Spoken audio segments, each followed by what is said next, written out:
Opamni ko'ylagidan qolgan matodan 3 yoshli qizchasiga ko'ylak tikamiz. Qani ketdik. Avval matoni yoyamiz. Bolani bo'yi va ko'krak aylanasini o'lchab, uni bichib tikib olamiz. O'zingizga yoqqan usulda asos tayyorlab olsangiz bo'ladi. Men shunaqa oddiy birlashtirib asos qilib oldim. Endi ko'ylakni etagini o'lchab, unga 2 baravar uzunlikda qo'sh etak kesib, chim berib tikib ulab olamiz. Chimni xohlasangiz ko'proq, xohlasangiz kamroq bersangiz bo'ladi. Endi ko'ylakchamizga ozgina bezak beramiz. Ozgina to'qima lentacham bor edi. Shu ko'ylakchaga mos keladi deb shuni tanladim. Siz uydagi matoga moslab xohlagan bezagingizni bersangiz bo'ladi. Endi xuddi shu lentani yoqaga ham qo'yib olamiz. Men to'rtburchak yoqa qilganim uchun uni bo'laklarga bo'lib joylashtirib oldim. Azizlar, men professional o'rgatuvchi emasman. Qo'limdan kelgancha ko'rsatishga harakat qilyapman.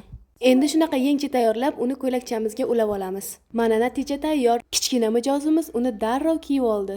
Qoldiq matodan chiqargan ko'ylakcham sizlarga yoqdimi? Kommentariyalarda fikringizni kutib qolaman. Kichkina modelimizgacha necha baho berasiz? Nima deb o'ylaysiz? Ko'ylak unga yoqdimi? Menga judayam yoqdi. Rahmat opajon. Profilimga obuna bo'lib, yurakchani bosish esingizdan chiqmasin. Menga like bosing. Men sizlarni yaxshi ko'raman, azimida. Keyingi video nima haqida bo'lishini xohlaysiz? Izohlarda yozib qoldiring. Meni kuzatib borishda to'xtamang.